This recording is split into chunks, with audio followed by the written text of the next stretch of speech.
Hi everyone, குட்டி vlog பார்க்கலாமா? Tuesday afternoon லஞ்சுக்கு வெஜிடபிள் புலாவ் தான் நான் செஞ்சுருந்தேன். குக்கரில் நல்லா தாராளமாக எண்ணெயும் நெய்யும் ஊற்றி பட்டை, ஏலக்காய் எல்லா பிரியாணி ஸ்பைசஸும் போட்டுட்டேன்.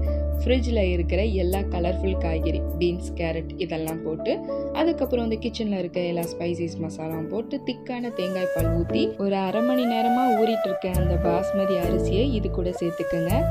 சின்னதாக ஒரு கிளறிக்கிங்க. கடைசியாக நல்லா நெய்யும் ஊற்றி 2 விசில் விட்டு இறக்குனீங்கன்னா நல்லா கமண்டு தேங்காய் பால் வெஜ் புலாவ் ரெடி ஆயிடுச்சு. இது கூட வந்து நல்ல காரஞ்சாரமான மிளகு முட்டை வறுவல் தான் நான் செஞ்சுருந்தேன். ரெண்டுமே வாயில் எச்சு ஊறுதுங்க, அவ்வளோ டெம்ப்டாக இருந்துச்சு. ஈவினிங் மேலே இந்த மேகம்லாம் நல்லா கலைஞ்சு நல்லா மலைச்சாரு. இந்த மலைக்கு ஏற்ற மாதிரி நல்ல சூடான வெங்காய பக்கோடாவும் சில்லுண்டு நம்ம ஜிஆர்பி குலோப் ஜாமுன்.